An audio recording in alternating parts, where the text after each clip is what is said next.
Hi everyone, Zach here, and welcome to a video for Section 2, updating our inventory system just slightly to address a bug found by one of our Patreon sponsors.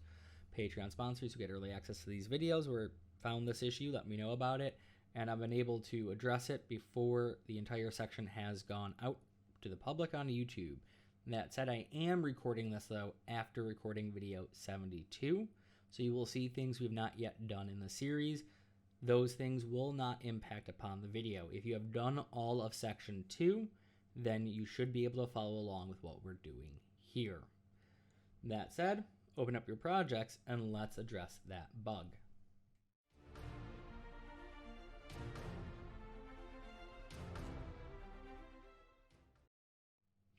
Alright, so welcome back to the editor. As I said, there'll be some things you haven't seen yet. Our weather system will be here. We're on the island. You'll hear sounds. Apologize for all that in advance. So what's the bug? Well, if I hit play, and I go over here and pick up our head-mounted flashlight, which I know we don't make until section 3. It doesn't matter what the item is, so long as you have an item in your inventory. We mouse over it. You can see the weather system in the background, by the way. We get this pop-up. We click the button, the pop-up goes away like expected. We click cancel, however, no pop-up. We close out the inventory system and I turn off the weather system just for a moment. And I reopen the inventory system. We can see, hey, the pop-up is back. I hit cancel again. We don't get a pop-up. So let's think about the logic here.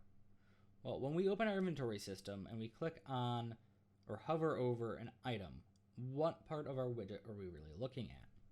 Well, if we go to core, go to widgets, and then go to our widget elements, we go to our inventory, we're really looking at the inventory slot. By the way, if you're seeing the fact there are check marks on 2 of these, this is my second time recording this. For some reason, the video went blank partway through. So open up our inventory slot right there. And we go to our slot. Well, what we have is the on hovered up here. So not unhovered, on hovered. We set this to hovered. We have a delay, and then we have this check. Now if you put a breakpoint in, do it after the delay. First time we hover, this will return true. Second time we hover, this will return true. However, if we click the button and then try cancel and try to hover, this will return false. So that alone automatically told me where I needed to look. I need to look on the clicked. But if that wasn't obvious, why did I know I need to look there? Well, if we go into this, we have 4 things we're checking. We're checking is hovered. Go back to our event graph. The is hovered is set when we're hovering or not hovering. Let's go back in here. We have is the slot active?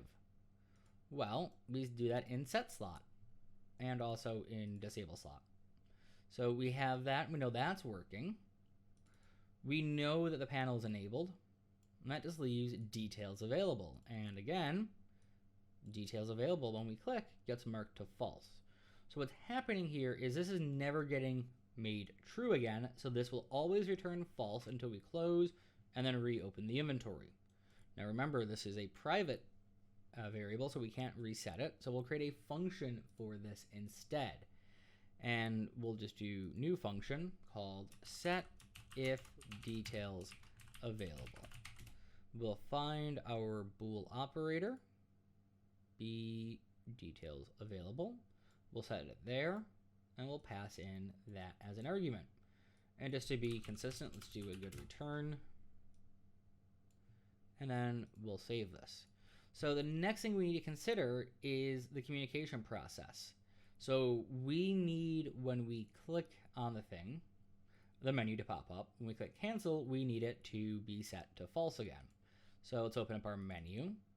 But these 2 widgets don't communicate directly to each other. They communicate through our inventory UI. So we actually have to do our inventory UI first, which will take information from our inventory slots, and then our menu, which will call up the inventory UI. So let's go to our graph and inventory UI. We don't actually need that. Let's do a new function, and this function will be restore details, for which we will do a for each loop What were we going to loop through? Well, we're going to loop through our inventory slots. So just plug that into the array there.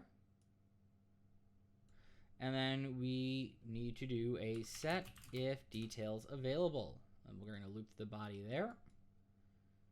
And because this is a restore, we're just going to mark that to true. We'll put the return on the completed. Do not put the return off the set details is available, off the completed. All right, go ahead and save that. And now we need to trigger this, and that happens in our menu. So if we go over to our cancel button here, we have this inventory widget reference. I'm just going to move this over to the left a little bit. I'm going to put a nice little reroute down here. Line those up a bit. Did not mean to move them. And then pull off of here, I'm going to do a restore. If I can spell restore details. I'm going to plug that directly into the execute there. Line that up. Put another reroute in just to make my life a wee bit easier. Figure out what's going on with my mouse because the DPI is all over the place and it's making my life miserable right now. Go ahead and save that. And so now when we hover, we get the menu to pop up. We click, it opens a menu, we hit cancel.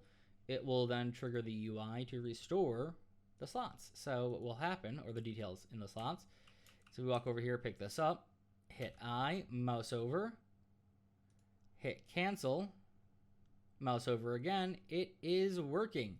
So that is all we had to do. All right. Hope this helps and hope you've enjoyed section 2. I look forward to seeing you in section 3 of the series. And with all of that said, I hope that you have a wonderful day.